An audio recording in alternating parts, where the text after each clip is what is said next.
हरिओम प्रिय दर्शकों, यदि आपकी सिंह राशि या सिंह लग्न है तो इस वीडियो को बहुत ध्यान से देखिएगा, समझिएगा। इस वीडियो में हम समझने वाले हैं शनि नक्षत्र परिवर्तन प्रभाव को। शनि देव का अब नक्षत्र परिवर्तन होने जा रहा है। यह नक्षत्र परिवर्तन बहुत ही महत्वपूर्ण है क्योंकि शनि देव अब कर्मों का फल पूर्ण रूप से करने वाले हैं। ये सब कुछ हम जानेंगे, क्या कैसा फल होगा, क्या उपाय करने होंगे, क्या अच्छा होगा, क्या बुरा होगा, सभी कुछ जानेंगे। परंतु उससे पहले एक महत्वपूर्ण सूचना मैं आपको दे दूं। यदि आप फ्री में जन्म कुंडली विश्लेषण मुझसे करवाना चाहते हैं तो आपको वीडियो के डिस्क्रिप्शन में एक लिंक मिलेगी जो कि टेलीग्राम की है। जब थोड़ा आप नीचे जाएंगे, ऊपर ही नहीं आपको है, थोड़ा नीचे जाएंगे डिस्क्रिप्शन में तो आपको एक लिंक मिलेगी जो कि टेलीग्राम चैनल की है।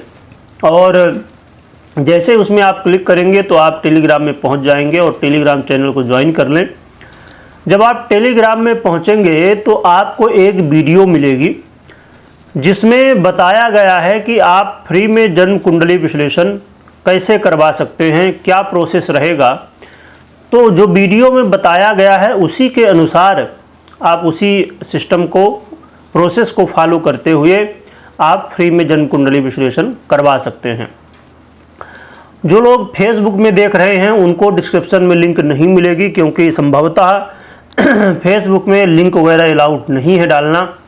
तो आप या तो यूट्यूब में आके जुड़ सकते हैं और फिर यहाँ से आपको लिंक मिल जाएगी, और या तो आप डायरेक्ट टेलीग्राम चैनल में ही सर्च कर सकते हैं। जिस नाम से ये पेज है उसी नाम से टेलीग्राम में भी चैनल है, चिंतामणि ज्योतिष समाधान केंद्र। तो आप सर्च करके भी टेलीग्राम से जुड़ सकते हैं।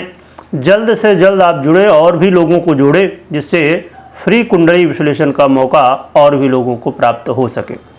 चलिए प्रिय दर्शकों, हम जान लेते हैं शनि देव क्या कैसा प्रभाव देंगे। शनि देव 29 मार्च 2025 को ही अपना राशि परिवर्तन कर चुके हैं। अपनी मूल त्रिकोण राशि कुंभ राशि को छोड़ के अब देवगुरु बृहस्पति की साधारण राशि मीन राशि में गोचर कर रहे हैं। परंतु ये मीन राशि के पूर्वा भाद्रपद नक्षत्र के चतुर्थ चरण में गोचर करना इन्होंने शुरू किया था 29 मार्च से। परंतु अब पूर्वा भाद्रपद नक्षत्र को छोड़ के अब उत्तरा भाद्रपद नक्षत्र में गोचर करेंगे। ये 28 अप्रैल 2025 से गोचर शुरू करेंगे और 13 जुलाई तक उत्तरा भाद्रपद नक्षत्र में ये गोचर करेंगे। तो उत्तरा भाद्रपद नक्षत्र जो कि स्वयं शनिदेव का ही है, शनिदेव इसके अधिपति बनते हैं। तो अब शनिदेव का ये उत्तरा भाद्रपद नक्षत्र में गोचर करना बहुत महत्वपूर्ण होगा क्योंकि स्वयं शनिदेव न्यायाधीश हैं, कर्मों का फल देने वाले कहे जाते हैं, कर्म फलदाता कहे जाते हैं। और यदि कर्म फलदाता स्वयं के नक्षत्र में आ जाएंगे, और ये नक्षत्र भी स्थिरता का प्रतीक है, ये नक्षत्र भी न्याय का प्रतीक है, इसीलिए अब शनिदेव जो है तो कर्मों का हिसाब पूर्ण रूप से करेंगे। जिसने जैसे कर्म किए हैं, अच्छे कर्म किए हैं तो अच्छे फल, और बुरे किए हैं तो बुरे फल। आपने कभी सुना होगा कि अब जैसे जिसकी साढ़े साती है, ढैया है, जैसे सिंह वालों जितने भी सिंह वाले हैं तो उनको ढैया का प्रभाव देखने को मिल रहा है अब। परंतु उस 2.5 वर्ष तो होता है ढैया का, साढ़े साती का 2.5 वर्ष करके 3 चरण, यानी कि ढैया के 3 चरण तो साढ़े साती हो जाती है। परंतु उसमें भी कुछ विशेष दिन जो लगभग 92 दिन होते हैं वो बड़े महत्वपूर्ण होते हैं इसके बीच में। तो वो कौन सा समय होता है वो भी बड़ा महत्वपूर्ण है क्योंकि उसी वैसे तो फल मिलता ही है स्टार्टिंग से लास्ट तक, परंतु वो 92 दिन का जो एक बहुत ही महत्वपूर्ण समय होता है उसमें सबसे ज़्यादा व्यक्ति प्रभावित होता है। तो ऐसे बहुत सारे रहस्य होते हैं इसमें। तो उसी तरह शनिदेव अपने स्वयं के नक्षत्र में गोचर करेंगे और ये गोचर काल आप जानते ही हैं कि शनिदेव आपके इस समय अष्टम भाव में गोचर कर रहे हैं और आपके षष्ठम और सप्तम भाव का आधिपत्य रखते हुए ये अष्टम में गोचर कर रहे हैं।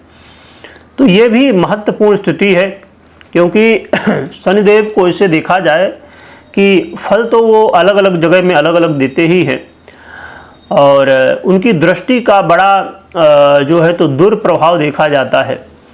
परंतु सबसे ज़्यादा यदि कहा जाए कि समस्या देने वाले भाव में से कोई है तो वो अष्टम भाव ही माना जाता है सबसे ज़्यादा, क्योंकि ये यहीं के आधिपत्य रखते हैं शनिदेव। शनिदेव कुछ लोग कहते कि अरे भैया, शनिदेव को जब लोग सुनते हैं नाम तो डर जाते हैं। रीजन क्या है कि शनिदेव दुखों के कारक हैं। जो ग्रह दुखों का ही कारक तत्व प्राप्त हो जिसको, तो और वहीं दुखों के भाव में आ जाए तो फिर और भी ज़्यादा इसका प्रभाव बढ़ जाता है। चलिए अब हम जानते हैं क्या कैसा प्रभाव मिलेगा।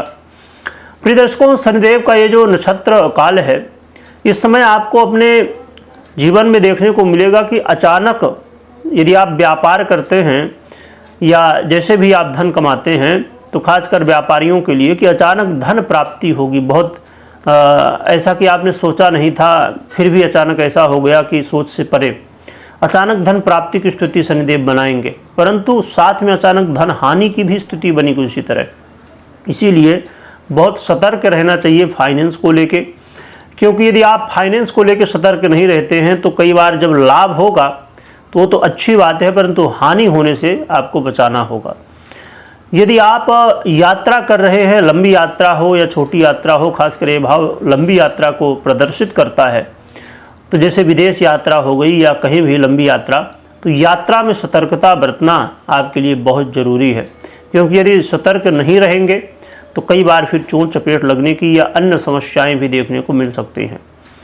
इस समय आपको लोग भ्रमित कर सकते हैं।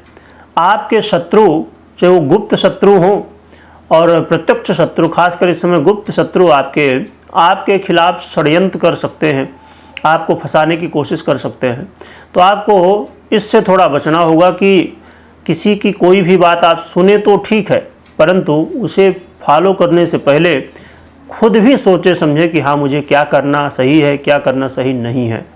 क्योंकि ये दुनिया है, दुनिया का यदि स्वार्थ है तो आपका वो लगेगा कि हाँ, चाह रहे हैं कि हाँ आपका अच्छा है, परंतु वास्तविकता ये है कि व्यक्ति अपने स्वार्थ के लिए ही आपका कुछ अच्छा चाहता है या आपका भला चाहता है। इसीलिए आपको इस बात का इस समय विशेष ध्यान रखना है। आपको स्वास्थ्य का भी इस समय विशेष ध्यान रखना होगा, स्वास्थ्य की समस्याएं ना देखने को मिले। और दाम्पत्य जीवन और व्यापार की स्थितियों में भी सतर्कता आपको बरतनी होगी, जिससे आप अपने जीवन में कहीं फंसे नहीं, लोन के चक्कर में, कर्ज के चक्कर में फंसे नहीं।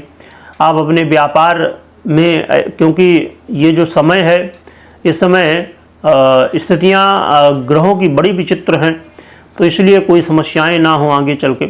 तो इन सब चीज़ों का यदि ध्यान रखते हैं तो आपके लिए अच्छा रहेगा। और इस समय खासकर आपका मन तंत्र मंत्र की ओर बढ़ सकता है और इनके चक्करों में आप पड़ भी सकते हैं। परंतु तंत्र मंत्र यदि किसी के हित के लिए उपयोग किया जा रहा है तो बहुत अच्छी बात है, आपको सफलताएं मिलेंगी। परंतु यदि अनहित हो रहा किसी का उससे, तो फिर समस्याएं देखने को मिलेंगी। क्योंकि ये शनिदेव हैं, ये कभी झूठ के साथ नहीं खड़े होते, हमेशा सत्य न्यायाधीश हैं ये। और ऐसा नहीं कि कोई न्यायाधीश है जो कोई एक व्यक्ति है जो कि किसी दबाव में या किसी प्रभाव में आके और गलत निर्णय ले, क्योंकि ये स्वयं शनिदेव हैं। तो इसीलिए, और शनिदेव ये सूर्य के पुत्र हैं, स्वयं सूर्य जो कि सत्य के प्रतीक माने जाते हैं, उनके ही पुत्र हैं। तो इसीलिए बहुत कम ही चांस है कि आप बच सकते हैं गलत करके। इसीलिए लोग ढैया और साढ़े साती में डरते हैं जिन्होंने बुरे कर्म किए हैं। जिन्होंने अच्छे कर्म किए उनको कोई समस्या नहीं, उनके लिए तो बहुत अच्छा समय माना जाता है ढैया और साढ़े साती। तो देखा जाए तो ये शनिदेव, एक चीज़ और भी ध्यान में रखिएगा, बहुत ही महत्वपूर्ण बात है कि यदि आपकी जन्म कुंडली में शनिदेव अच्छी स्थिति में है तो ये फिर बुरे प्रभाव आपको नहीं मिलेंगे, अच्छे प्रभाव मिलेंगे। परंतु यदि पीड़ित अवस्था में है और उनकी दशा महादशांतर दशा चल रही है तो फिर ऐसे में समस्याएं देखने को मिलने वाली हैं।